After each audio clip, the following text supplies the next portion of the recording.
All right, welcome everybody. This is going to be a little bit of a different episode. Hopefully you know by now that I'm Adam Moody and you're listening to the Productivity Academy podcast.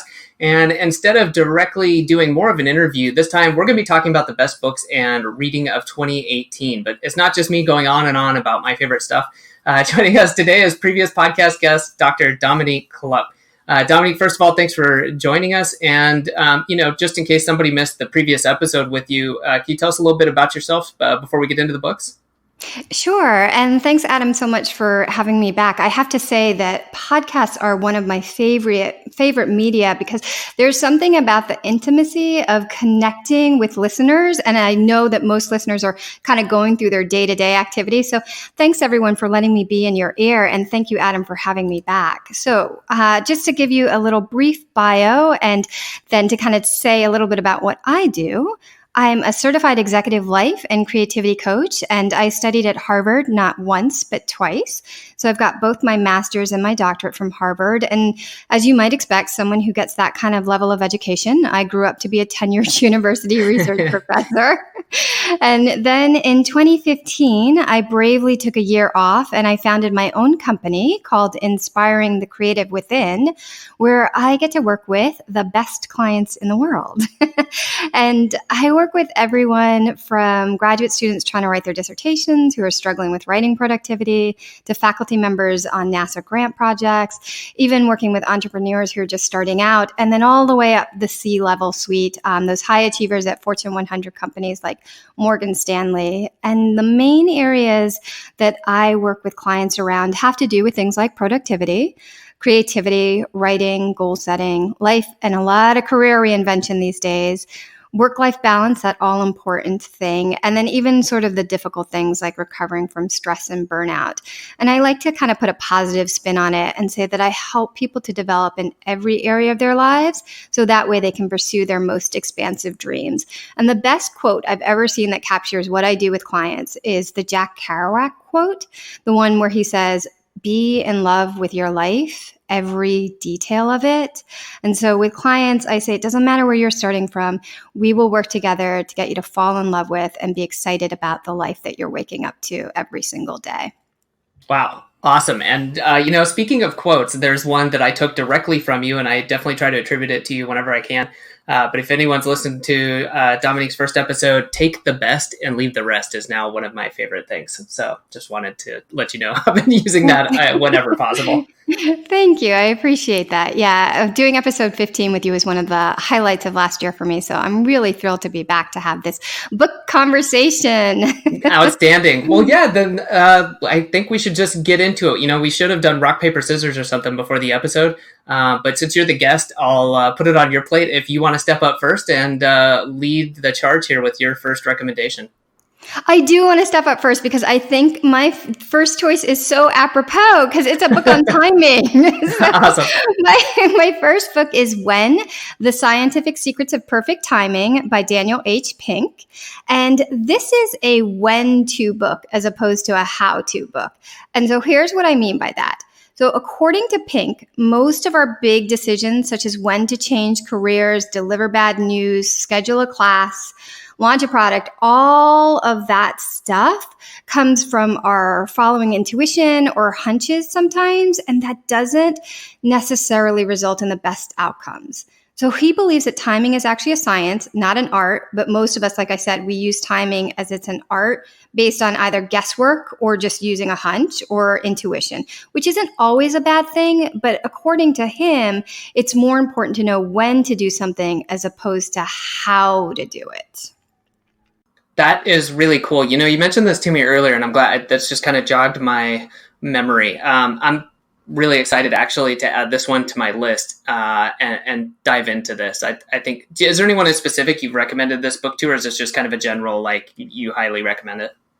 Okay, so I have really realized, and we were talking earlier about our book biases, which sounds like, ooh, but how we pick books. And I am now reading with an eye towards my clients' needs Mm-hmm. and what might be a benefit for them. So in the past year, I have recommended this to more than one person. But when I think of the clients I've recommended it to the most, it's those who are looking for things like the career reinvention or life reinvention. And they're looking to make big changes, because that question of, they come to me feeling like, oh, let's do the how to or how to do this. But the question of when to do it, I had never thought about before. And so it's like, oh, okay, when should you quit a job? When should you start a new job? When should you start a marriage? When should you quit a marriage? And he covers all of that in this book. Wow. Okay. Yeah, this one's definitely going on my list. So that's 2 thumbs up for me just without having read it. I mean, he ends each chapter with like life hacks. So there are specific things.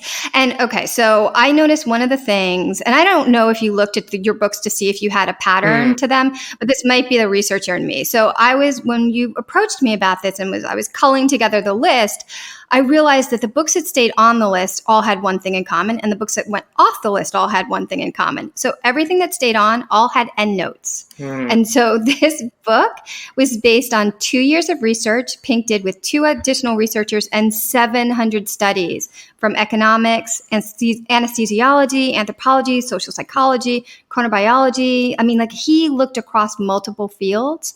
And so I recognized, like, oh, the books that I am gravitating towards are these meaty books that I sit there reading and underlining the endnotes as much as I read the chapters of the book. Interesting. I really like that. And that's something how I've tried to arrange things, because I like both. I enjoy a story, I enjoy the theory or the idea, but then a lot of times, if I don't have some concrete steps to put into action, I find that, it can be hard to translate kind of into reality sometimes.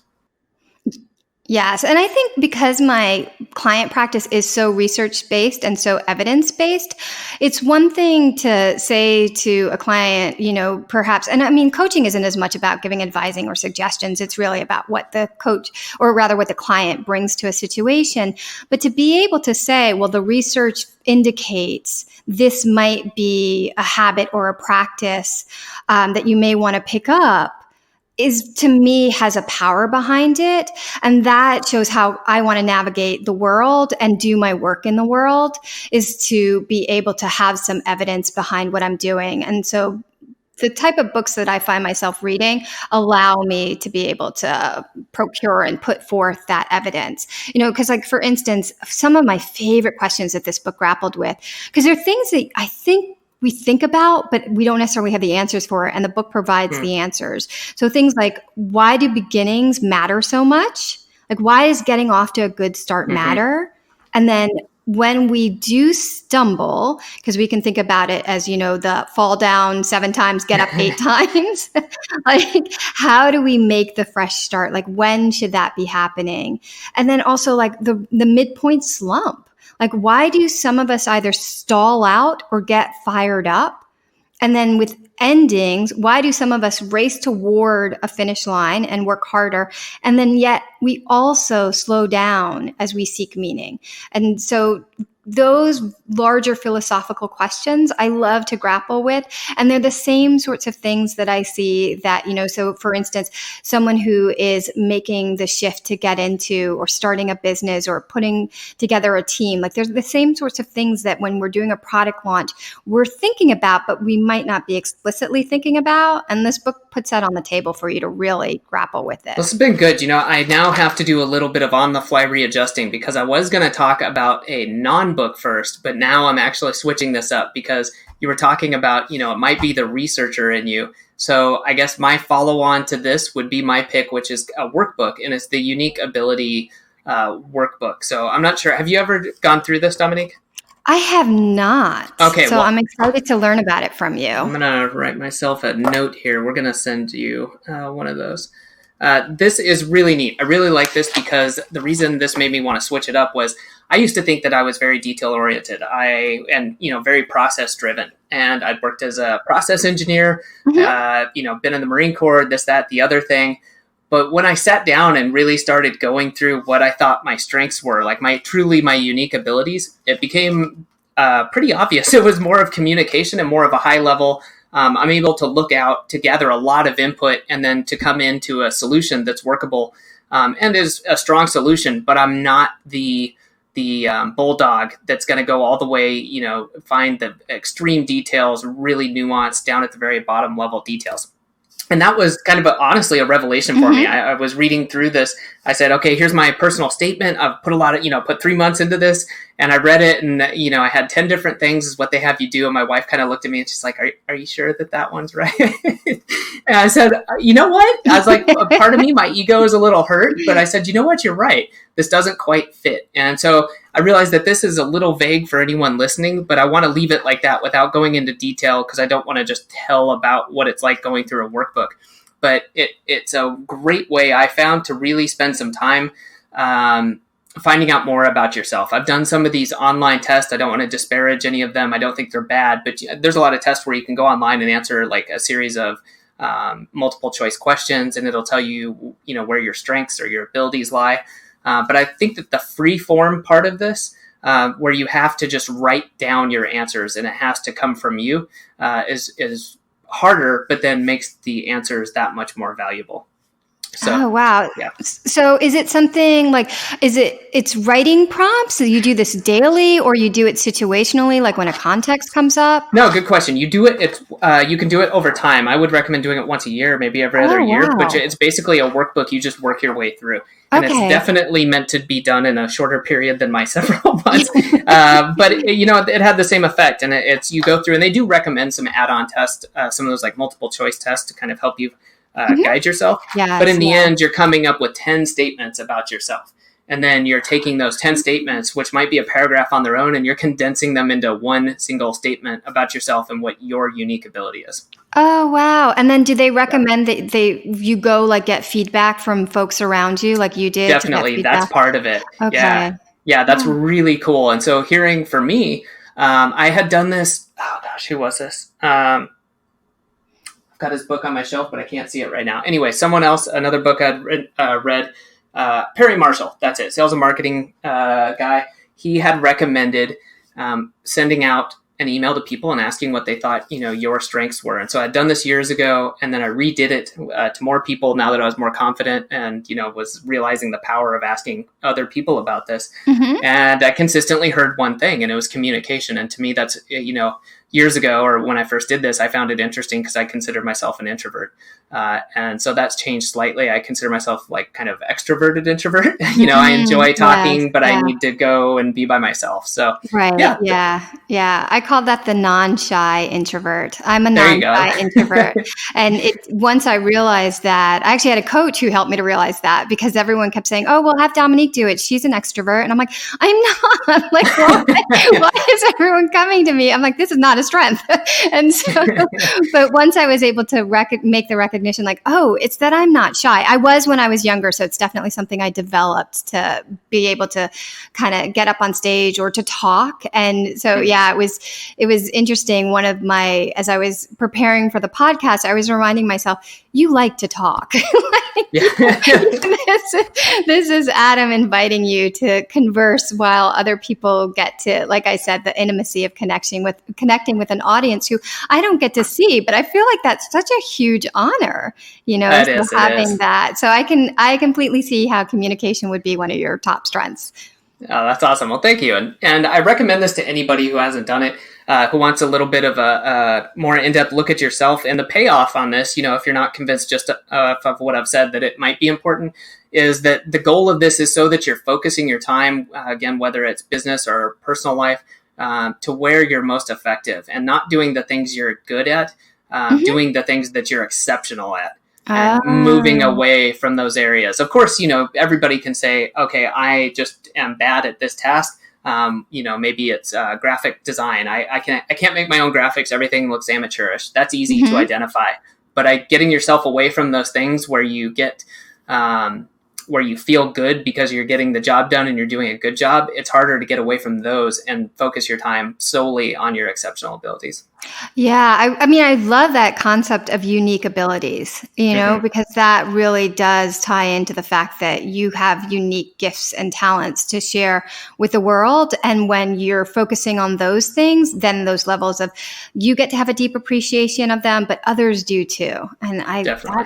I really like that as a concept. And one last note on this, I would say, is I ended up liking this so much, and I felt like I learned so much. I've got one for my project manager, and sent it down to her and had her go through it. And it was even tougher for her, and she stuck with it. It took her several months as well. And just a lot came out of that. This is someone I've worked with, invested a lot of time with over the last couple of years. So it isn't something I would just hand to like a brand new employee or somebody like that. But if you've got someone on your team, that you value and you want to invest in them, this is going to help them so much. And likewise, because of that, it's going to help you. I think this has a really high payoff. So if you have someone on your team that you want to help grow and understand themselves better so that they can better perform at a higher level, I think this is a great way to do it. Yeah. And I really like so even when we're doing hiring processes, to be able to think of, okay, so I thought that my strength was to get down into those details and to be execution, right? So like to execute things. And you're like, wait a minute, no, I'm better at being the opportunist. Like that's Steve Jobs, right? That's what he used to do. And then there's like, do I want to add someone to my team who's visionary, or do I want to add someone who's a worker bee, who's like executing? And then knowing individuals' unique abilities would help you to be able to figure that out. Like, what does the team need? So exactly. I see how it could be great for your existing team and then the one you're looking to put together. Definitely. Yeah. So highly recommend this. Worth checking out. So, well, that's that one. I guess, Dominique, what's your second choice? All right. So my second choice is option B, Facing Adversity, Building Resilience, and Finding Joy by Sheryl Sandberg and Adam Grant. And so Sheryl Sandberg is the CEO of Facebook, and she wrote the book Lean In, which got a lot of press and publicity. And Adam Grant is a friend of hers who also happens to be a really well-respected psychologist and professor at Wharton. And this book was written after the sudden death of Sheryl Sandberg's husband. And so the reason this book is on my list is because, like I said earlier, one of the ways I am reading now is looking for what clients need in addition to my own need. And this book was gifted to me at just the right time. And it also was something where a lot of my clients were going through acute grieving processes. And it was something that they felt wasn't being talked about in the workplace. And I think it is something that we tend to ignore. So productivity in the hardest of times, like how do you get through the period of acute grief, and how do you be able to like survive things like, a cancer diagnosis, or if a colleague gets diagnosed with an illness. And so the book is about, instead of asking how much resilience we have as if that's a fixed thing, it's asking instead, how can I become more resilient? And I think once we begin to answer that, we can deal with things like, how can I stay productive within the workplace, and how can I keep contributing without feeling like, this life-shattering event is it and I can't move on anymore. So wow. This one really is a tale of post-traumatic growth. Wow. Okay. So I'm curious, does this one as well, since you said it might be the researcher in you, does this book also have some sort of, here's some ways you can help yourself through this, or is it? Okay. Yes, it has. So some of my takeaways from this, well, first of all, I have a lot, but let's unpack them. Let's unpack them. So, okay, let's start first with Martin Seligman. So early on in the book, they talk about Martin Seligman, who's a psychologist who spent decades researching how people cope with setbacks. And he found that there were what he calls the 3 Ps can actually stunt our recovery. So I think it's useful for folks to know what those are. So this is personalization. And this is like, I'm at fault, I'm to blame. Even if you were nowhere near or had nothing to do with it, we get into that, I'm the one, this happened because of me. And the other one is pervasiveness. So feeling like the event's going to affect all areas of our lives. And then the third one is permanence. So that the aftershocks feeling like they're going to last forever. So if we can recognize that negative events aren't personal, pervasive, or permanent, according to the research, we're much less likely to get depressed and be better able to cope as a result. Gotcha. Wow. This is interesting, and it's a big topic. I'm not at loss for words. I'm just trying to think of how to. This is something that's been on my mind, and I don't know. I guess it's totally age related. I'm 39 this year. As you know, my parents are getting older. As I'm having my own issues. I love running, but facing some injuries, things like that. These types of thoughts definitely have come in, and what am I going to do when X or Y happens? And not dwelling on it, but being ready to face that. So I guess from that point of view, I'm definitely interested in checking this out. Yes. And so I said this book was gifted to me. And so the small detail that I that I want to share now is, so this was gifted to me by my soulmate. And I say 2017 and 2018 were the happiest and saddest years of my life. The happiest because I met him and his daughter. So now I have two soulmate loves in my life. But the saddest because he gifted it to me right after my father passed away unexpectedly. So I'm a little further along in the age bracket than you are, but the reality of losing parents and loved one is quite real. And so within a very short period of 2017 to 2018, I lost a father, an aunt, an uncle. All four of my cats passed away. I lost my own life coach, a cousin, a friend committed suicide. So when I say that I feel like this is something, productivity and being able to move forward and how do we become more resilient is something that needs more attention, I'm serious, because it was something that very personally affected me. It sounds like it's something that you're beginning to think about as well. And I think there are lots of us who need the time and the space to be able to grapple with these very real issues that are a part of our work life. Oh, definitely. And just obviously your life. I mean, what you've just described, I mean, the thing that first came to mind was, I'm glad you're here today and on the show and able, to have a conversation about this. Because I think about that and I was like, man, if that happened to me, would I be able to be here today, or would things have kind of fallen apart? So yeah, I think that's, extremely important. Wow. Yeah. And, there's a lot. She has an entire chapter called Kicking the Elephant Out of the Room. And this is about the fact that so many of us don't talk about death or the traumas. And there's this beautiful proverb that we die twice. So there's the actual death. And then there's the last time anyone ever says your name. So you want to make those be decades and decades apart. So for me, being able to talk about my father and say his name, Harold R. Chlup, is like a privilege and an honor, because that means like he isn't really dead yet. He's had the first death, but he's living on. And so I do feel like it is important to keep the conversations and to show up, even when it might be hard, when we've gone through our toughest years, to recognize like there's a side on the other side of the side. And, getting to that is part of what life is about. Definitely. Well, this is timely too. This is interesting. I'd forgotten until just a minute ago, but I'm traveling to see my mom and my sister in a couple weeks, and we've set aside an hour to have a talk with, or my mom set aside the hour, asked us for it, to just talk about, her wishes. And, she's got a will and all that, but just to say, there's some things I'd like to talk with you guys so that, when and the inevitable happens, things are as smooth as they can be and they can be taken care of. And I'm really thankful for that because of, hearing stories, whether it's family or friends, and seeing how much stress and, just ill will can be created around that time when everyone's stressed out and sad and angry and, bad things can happen when it could, it's just so good to be able to talk and communicate about that stuff. Yeah. And one of the things Cheryl and Adam share in the book is that there are two emotional responses to pain. So there's empathy, which motivates us, and that helps us to help. And then there's distress, which motivates us to avoid. So having these conversations before those emotional responses happen, when the trauma, the life-shattering event has actually taken place, I think is really important. And Cheryl says that we need to follow something. Again, this is one of the chapters of, she calls it the platinum rule of friendship. And we know the golden rule, and that's to treat others the way you want to be treated. But the platinum rule is to treat others the way they want to be treated.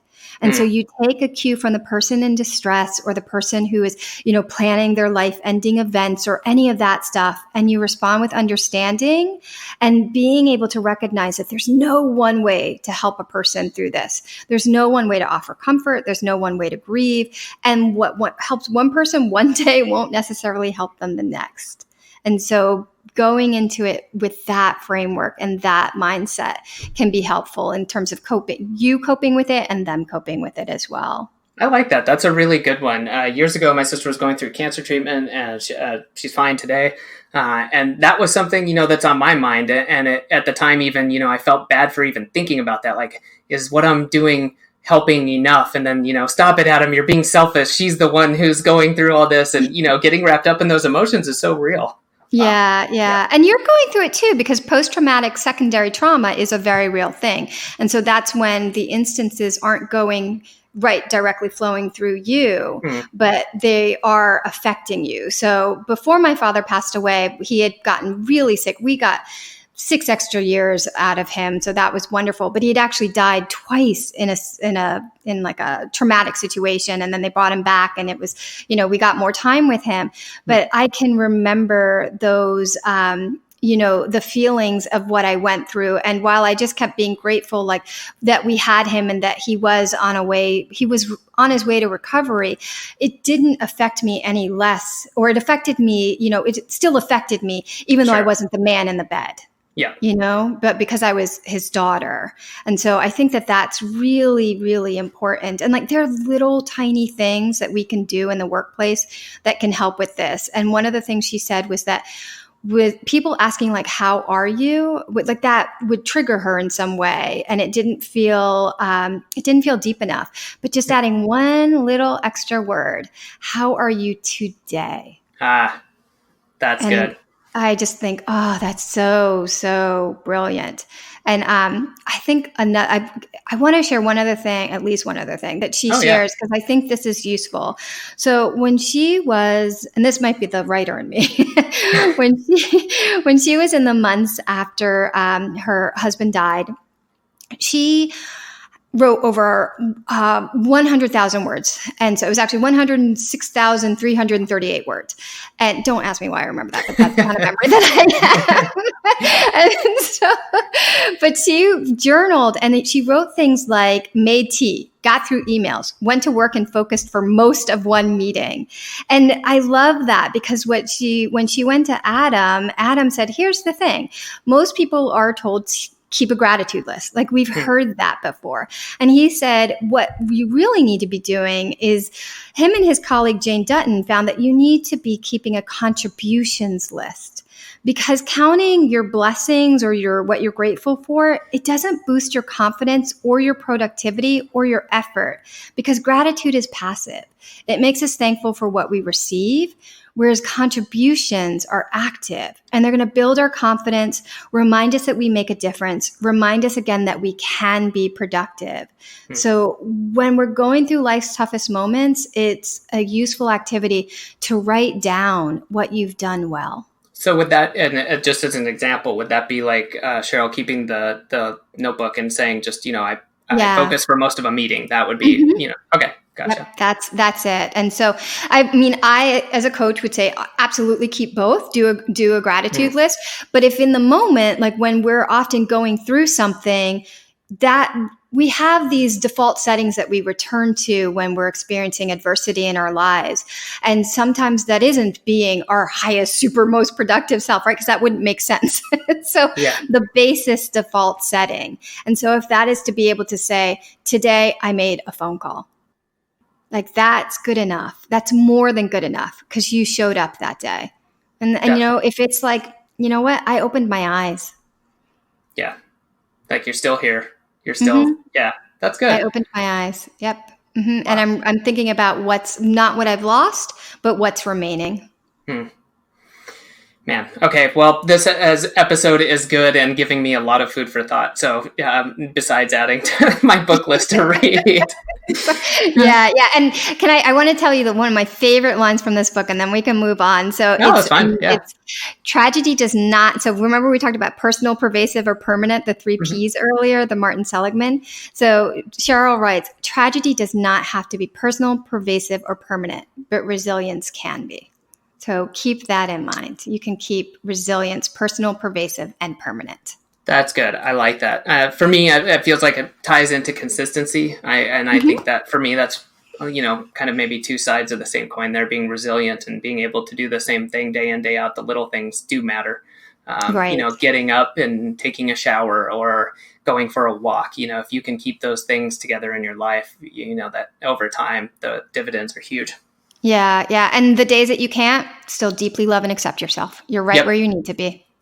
Yep. As a runner, like that's something I've had to, this is obviously going what I feel is more shallow, but just there's days where I just don't feel it. And, a lot of times if you're training, whatever, you need to get out, you need to do it. But sometimes it's okay to walk. And, if you can't walk 4 miles, sometimes you just walk around the block, it's getting out and doing something and being okay with it. Yeah. And it's so funny to go back to Daniel Pink's book. He has a whole section on when to exercise, and it's based on your goals. So for instance, if one of your goals is to avoid injury, he says exercise in the afternoon as opposed to the morning. I'm curious, do you remember the reasoning behind it?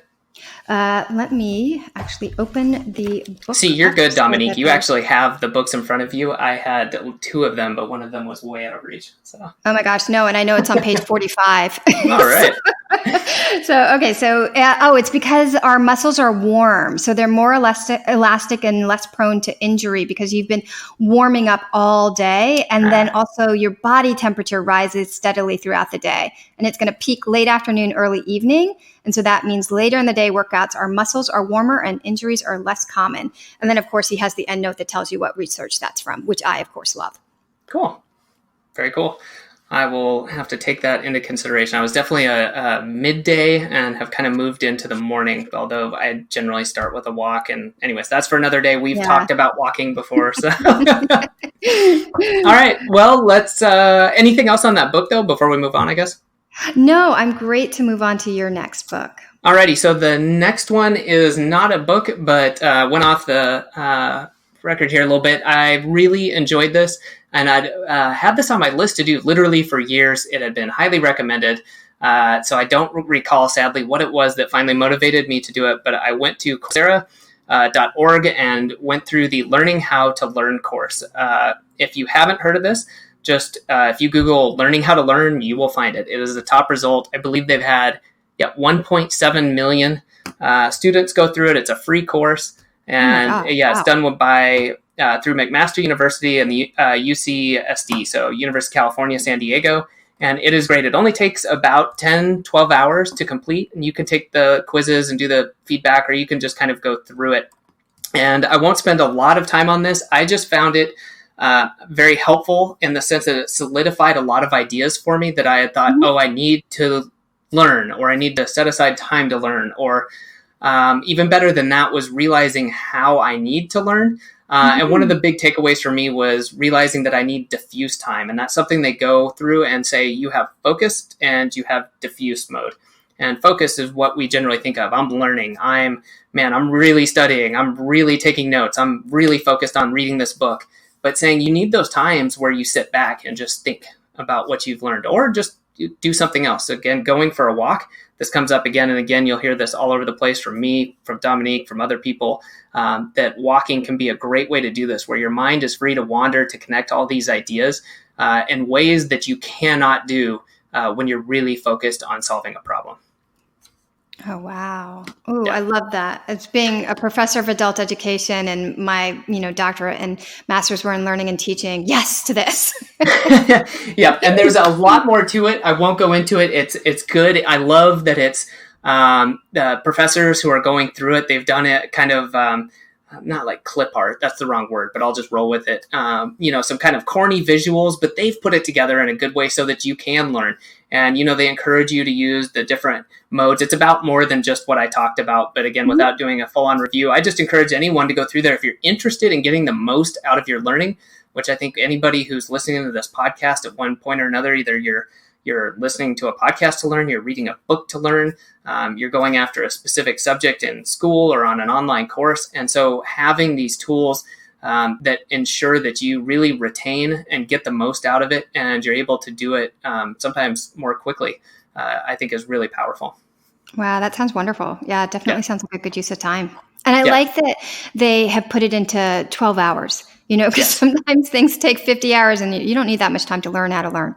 Exactly. I was like, if it would have been 100 hours, I would have run away screaming. So, And now yeah. you know that about yourself because you need more diffuse time, not focused time. There we go. Yeah. So I do a lot of walking, and I'm actually taking that up. I found that to be really, really good. And Dominique, I think you'll like this. I recently had someone on the podcast, and I will pull up and put this in the show notes. But they were saying that they have their booking form to talk to them, but instead of being, hey, talk to me on Zoom or talk to me on Hangouts, it's a schedule to meet them in person and go for a walk. Oh, I love that. I love that. I do have clients and I tell them we can use our time together on the phone. You can be walking, you can be on the treadmill. And I do have some clients that take me up on it. Yeah, So they are actually in movement because embodied somatic learning is a real thing. Some of us learn best through motion. Yeah, it was a great idea. Obviously, they need to be located near you. Yes. Yeah, but other than that, I do not currently actually. I used to have a lot of face-to-face clients, and then I think when I, moved my business more online, I actually don't have a single client right now. I have a client that's a couple hours away, so we could meet midpoint. But most of my clients are all virtual at this point. But I do allow them to walk and do whatever they want. So that's a good idea. I like it. Yeah, just tell them to, make sure you're on a sidewalk or somewhere safe. So right, somewhere safe. Yes, no distracted walking. So, but yes. Cool. Yeah. All right. Well, let's see. What is your third pick? That's actually a really nice segue because we've been talking about the importance of walking. And so my third pick, and this is actually my last pick because I only came up with 3. Well, I had more, but I culled it down to 3 because I was like, all right, I like these 3 and they all have the end notes. But it's Wired to Create, Unraveling the Mysteries of the Creative Mind by Scott Barry Kaufman and Carolyn Gregoire. I hope I've said that correctly. And this is a book that actually came out of Carolyn's Huffington Post article, which was titled 18 Things Highly Creative People Do Differently. And it amassed over 5 million Facebook views and more than 500,000 Facebook likes in just a matter of days. And she had quoted Scott's research on creativity in it. And so they got together and it became the basis for this book. And so it is just a really, because I am so interested in creativity, and I just read the other day that IBM did a survey of their chief executives, and they all said that the number one thing that they want today's leaders to have is creativity. And so I was like, oh yeah, this is definitely a worthwhile read for me. And again, as a creativity coach, how do I not read this book, right? So it one of the things that I love that it starts with is it starts with me in poetry. So it starts with Walt Whitman. Can you tell I was an English major? I was English and history. Well, this is good. I'm curious what's your Walt Whitman. So it's the quote, "Do I contradict myself? Very well, then I contradict myself. I am large, I contain multitudes." And so it's this whole notion that very creative, highly creative personalities tend to be, they're segregated. They contain extremes and they contain multitudes. And a lot of that thinking is coming from the work of Mihai Csikszentmihalyi, so who's a creativity psychologist.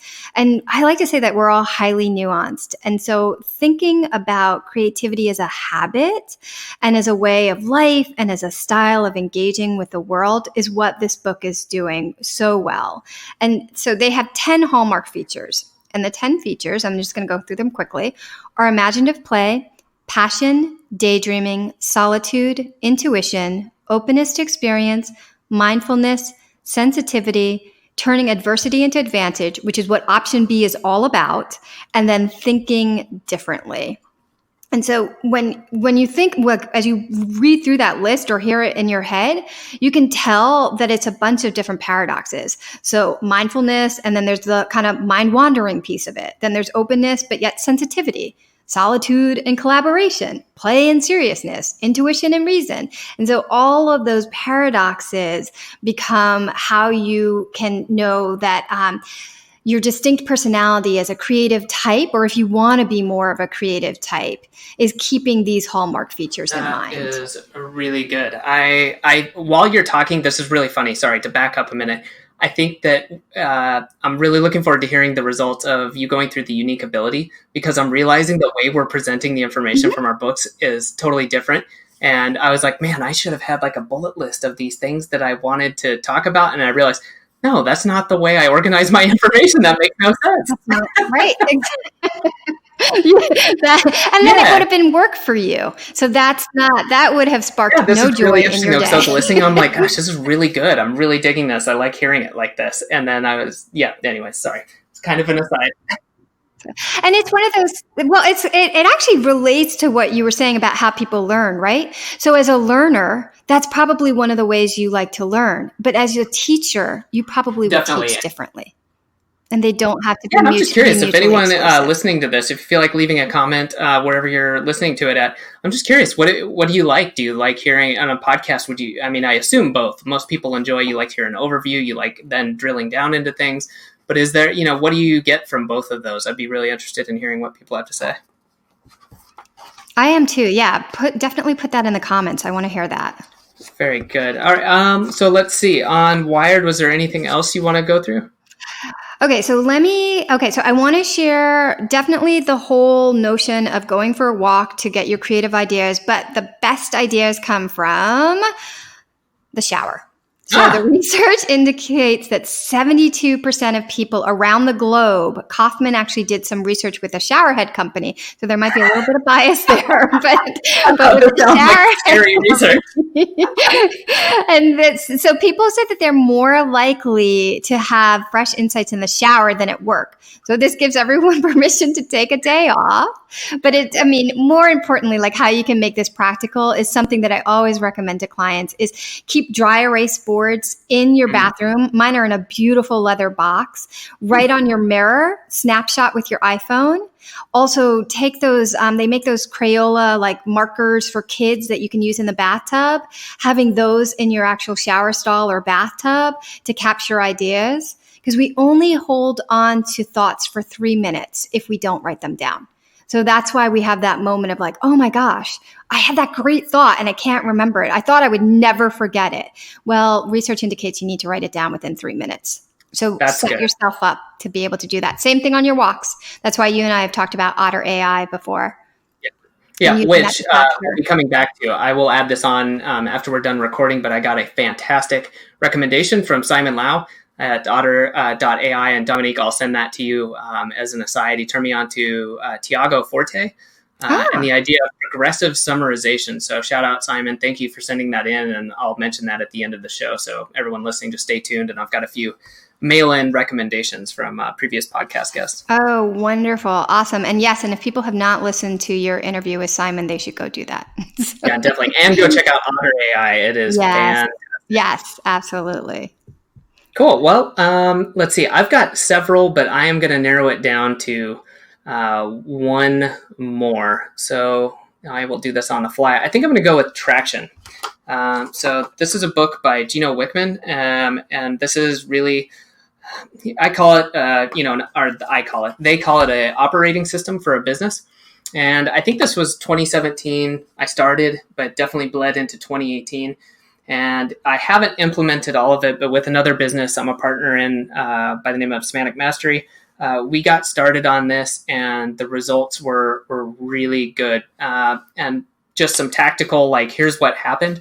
It helped us clear up and outline our like business, our mission, not just like a mission statement, but getting that down, getting it very clear. And I have, including myself, 5 partners.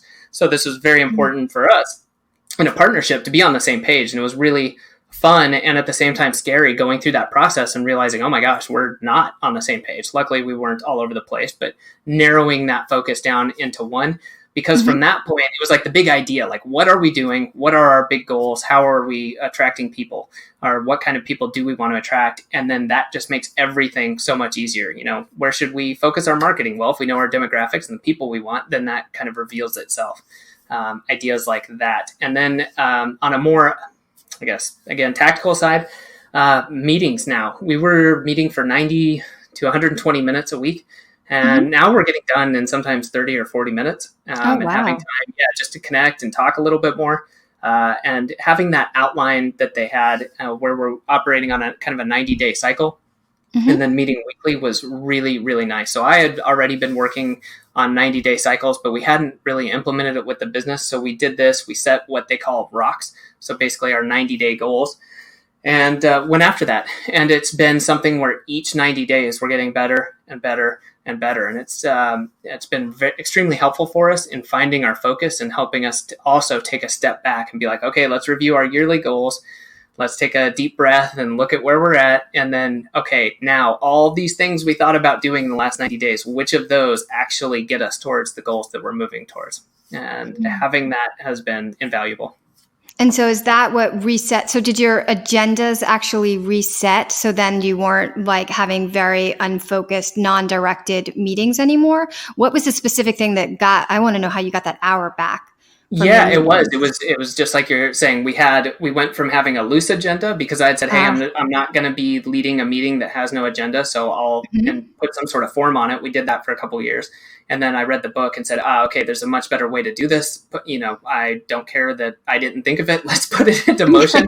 But I also sold it to literally, I had to sell the idea to my partners because I was asking them, in my world, I think it's kind of a big ask to come up to people and say, hey, I want you to read this. Let's see, it's a 240-page book, and then we're going to implement it. So do it. They're partners, not employees, so I can't do that.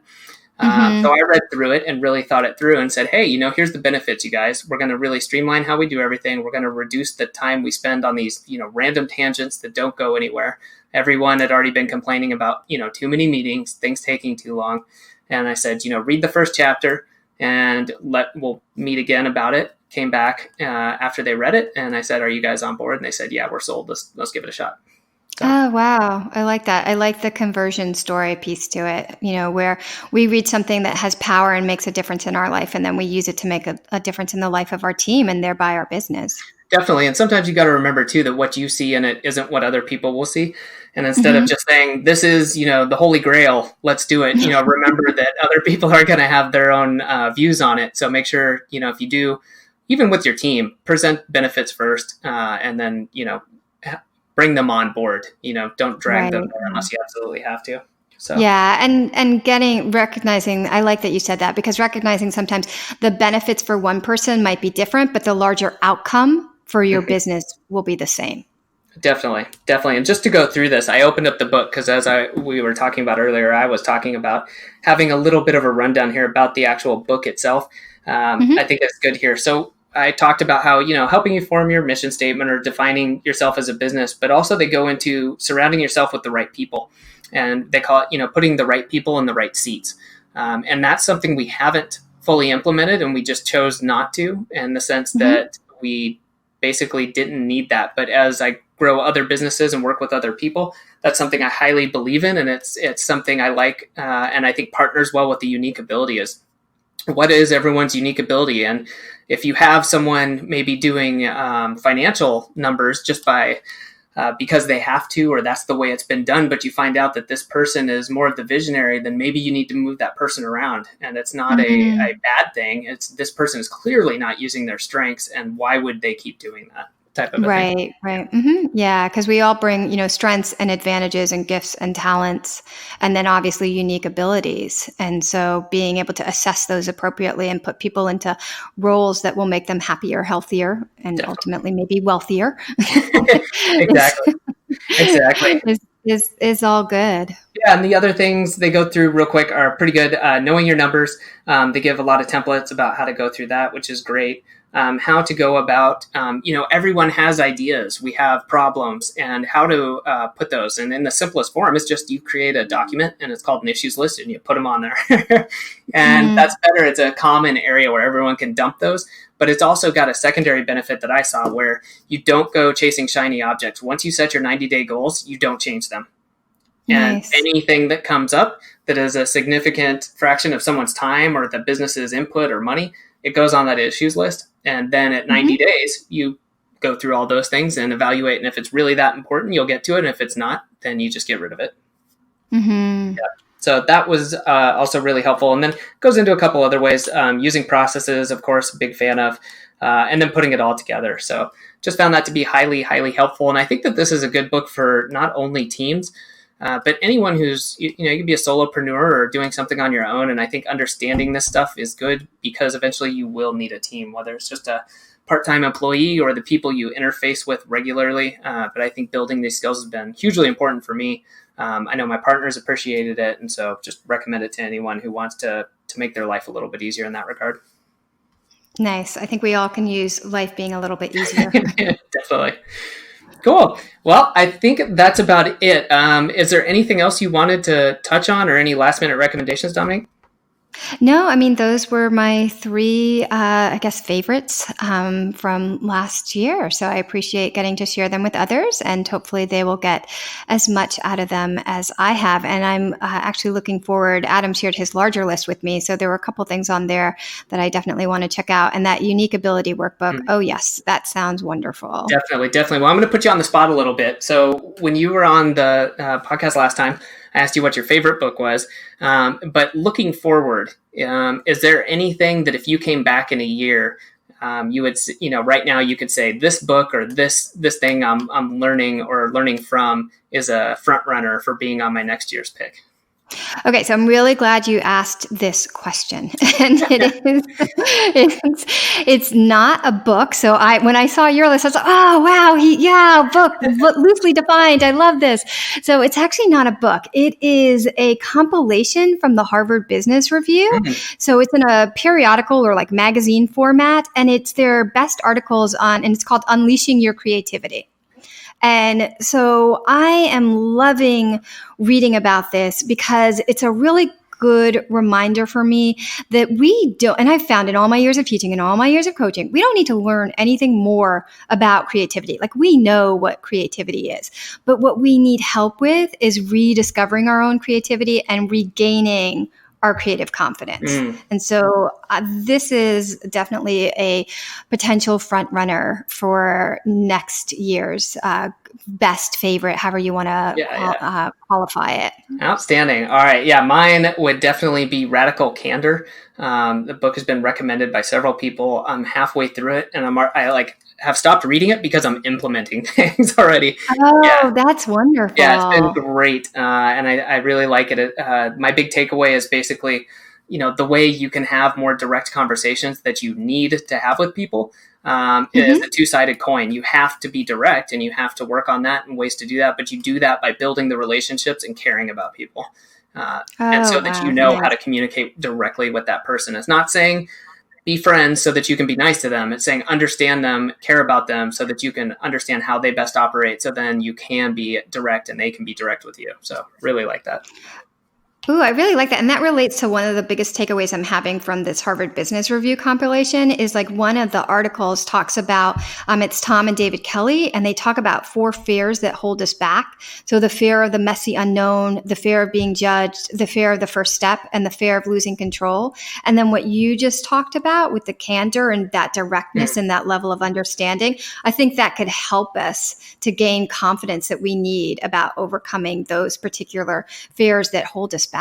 Definitely. I think that on both sides, some people are afraid of being too lenient or being friends. Some people are afraid of being seen as for lack of a better term, the hard ass or being mean. And so, definitely. I think that there's a lot to it. Getting over it. And the first step is just saying, okay, there's two sides. I need to use both to really succeed. So. Yeah. Cool. Wonderful. Well, Dominique, thank you again so much. I definitely would hope we continue to do this. So looking forward to having you again on the show, whether or not it's for interview, update on what you've been up to, whether it's a book episode or anything. Just thank you so much for sharing with me and with everybody listening.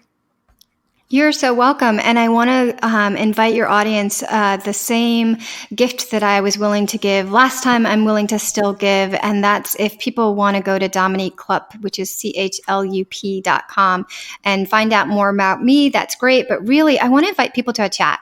Like, I love talking to people. And so I'm happy to get on a call with people. We can talk more about books. We can talk more about coaching and what people are interested in. That is one of the ways I build relationship and show up in the world. So people are invited to reach out and just connect with me through my website and get on the phone with me. Awesome. Highly encourage everyone. Obviously, I enjoy talking with Dominique, and she, is offering this again, like she said, for free to hop on a call with her. I would take her up on that ASAP.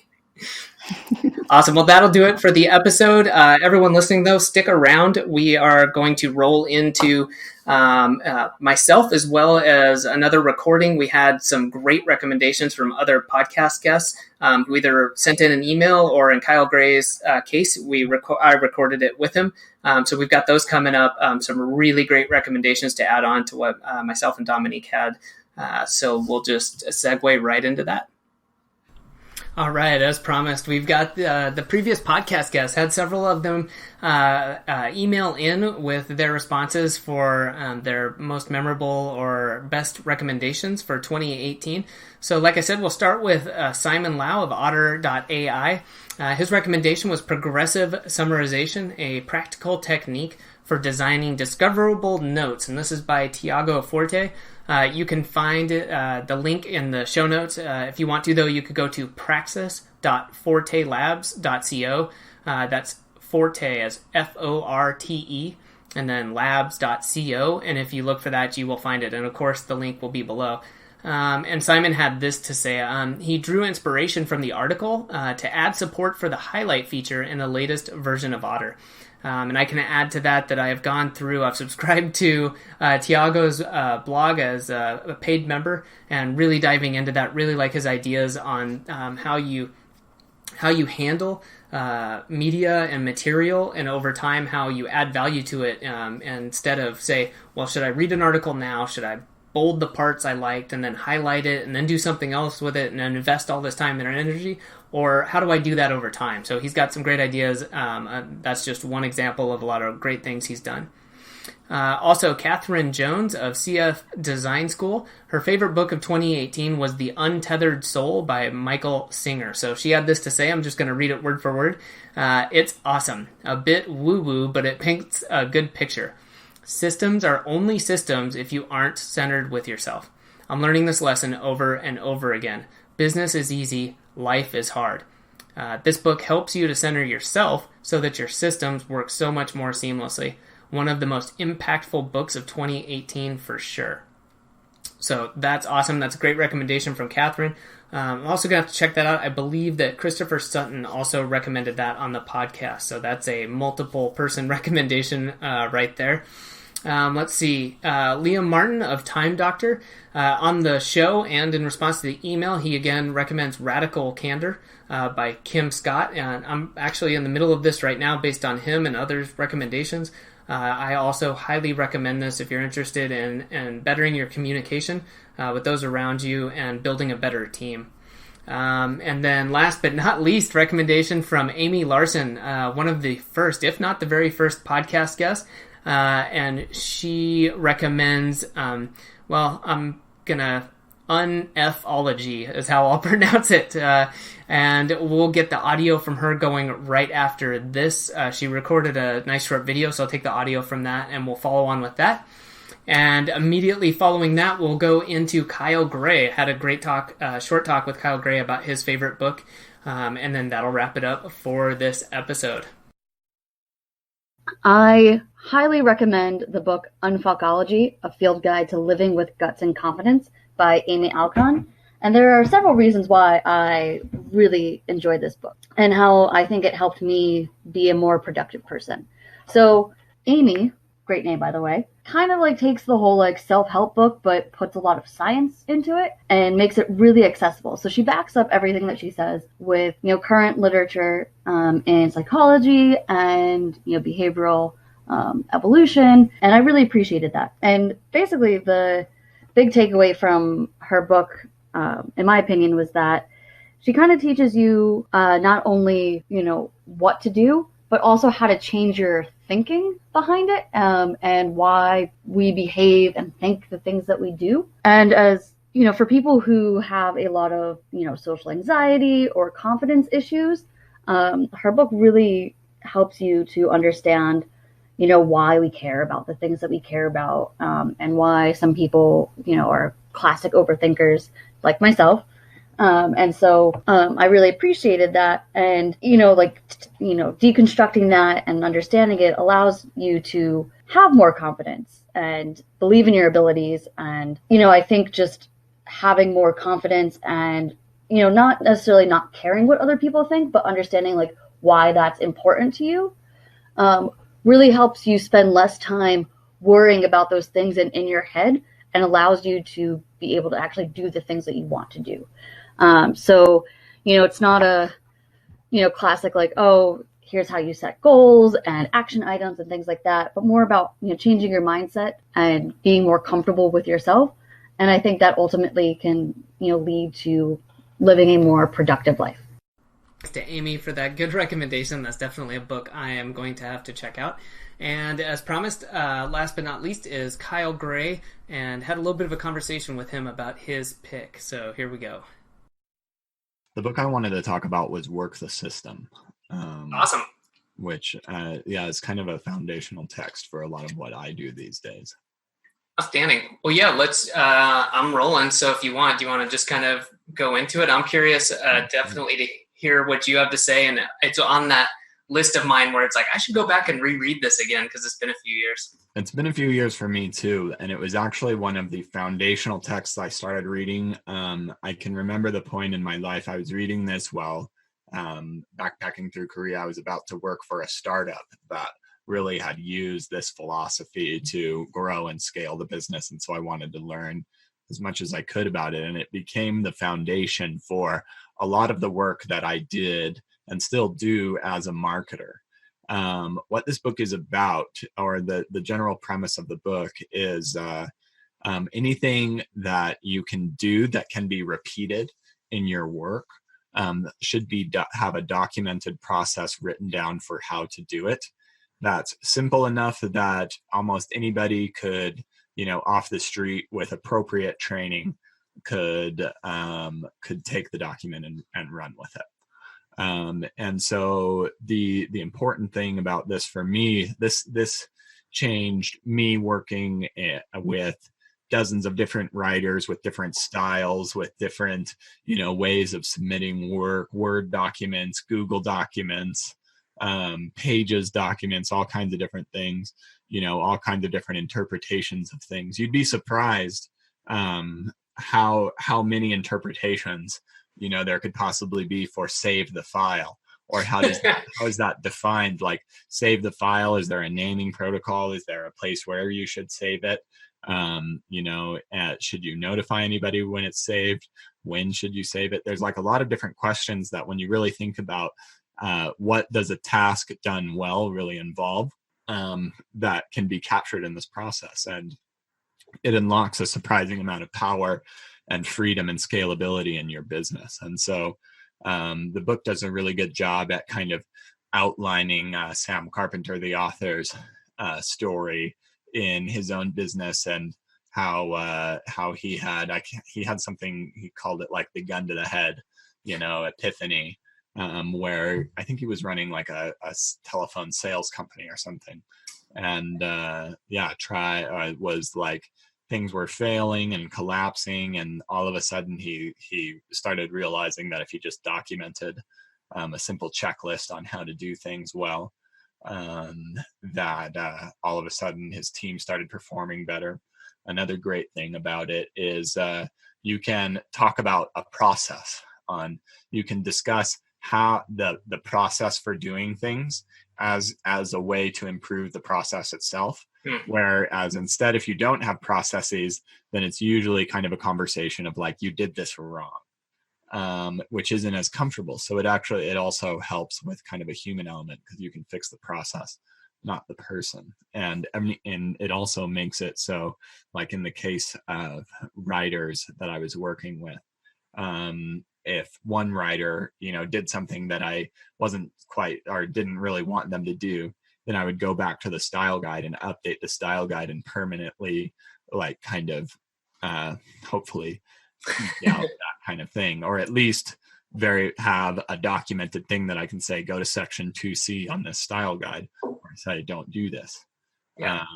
So I think that's an interesting one you're touching on too about the style guide, because that's something when I read Story Engine, I definitely took that, your template, because I was starting to do some writing with outside writers. And that to me was one of the more powerful ones because it's a tough process, at least for me, to outline. I think most people when they hear process, it's like, go to step 1, do X, Y, and Z. Go to step 2, do this, that. And sometimes with things like writing or maybe graphic design, there's an outline, but there's not a, like, here, follow these 5 steps and you'll be done. You know what I mean? So yeah. I think that's a good thing to point out. Like, you can put a process to this. And I think this is where maybe some people have a hard time recognizing that, yeah, you can put a process on it. It may not constrict someone. It's not meant to tighten them down. It's just meant to, hey, here's the guidelines. It means to free them up. And it actually, I feel like it takes a lot of pressure off people, because I think people just naturally, the way we do things, it's almost like a game of telephone where you kind of you whisper, and then the secret that you're whispering changes a little bit every time. And it saves you time and freedom, because one of the things that I find in very short supply, and I think most high performing people do, is your decision making capabilities. And so if I can just make these decisions and have them made for me in a checklist once, then it actually saves me a resource that's really important.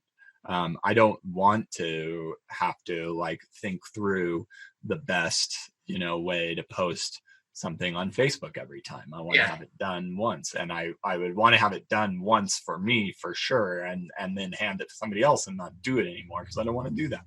So but one of the interesting, so that's kind of the power of the book. That's the promise of the book, or these are the concepts that the book does a great job at really exploring and sharing how to do that. And so Gotcha. Yeah. So how long ago did you say you read it?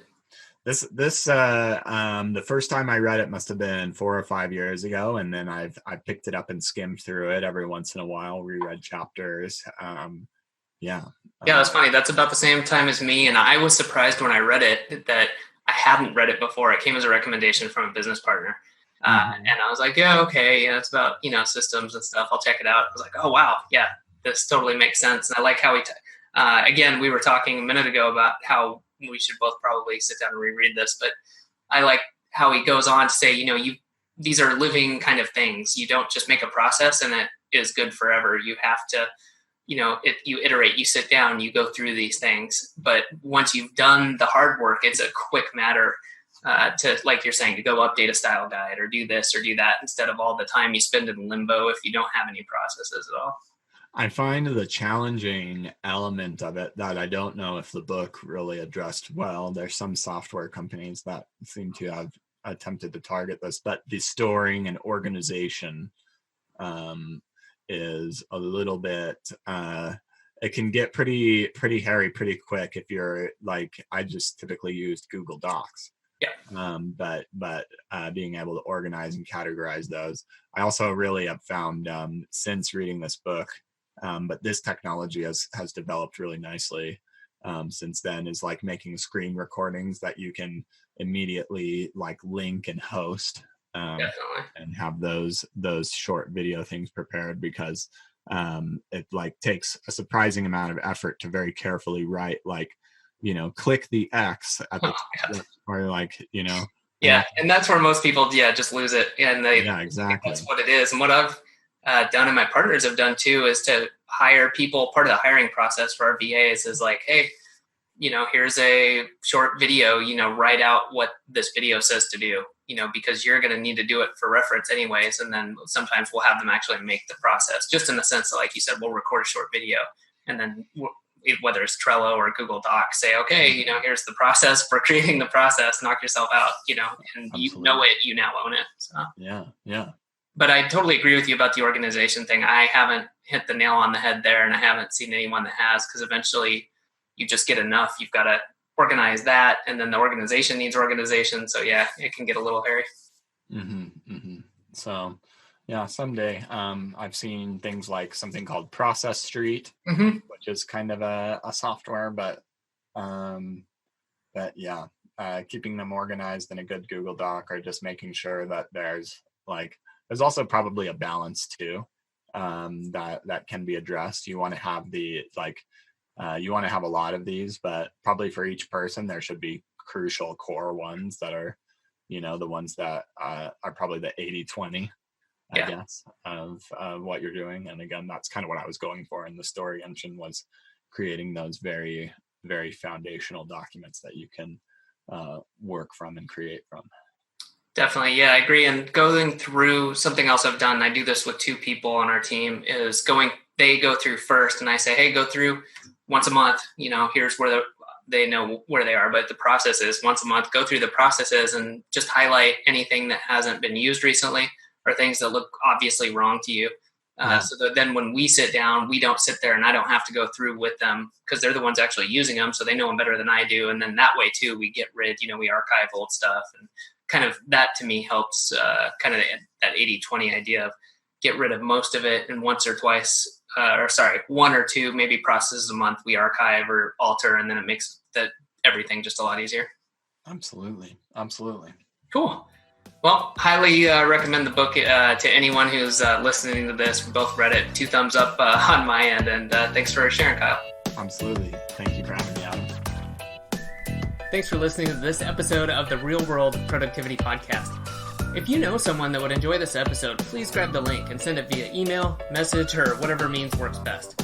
Now, if you're looking for more ways to increase your productivity, time management, and team building skills, be sure to go to productivity.academy/resources to find out what tools, cheat sheets, and services can get you started and make the most impact right now. For those who want to make fast changes and want to save dozens of hours, I highly recommend joining the 14-day Productivity Foundation Challenge at productivity.academy/foundation challenge. This 14-day challenge takes minutes per day, but will help you develop or improve your daily review to get more done with less distractions and loss of focus. You'll also get over-the-shoulder directions for setting up an automation to save dozens of hours, and the process for deciding what else you should automate and how to do it. And if you're serious about continuous improvement and you know that productivity, time management, and team building will impact every area of your personal and professional life, join us in the Growth Automation membership. Find out more at productivity.academy/join.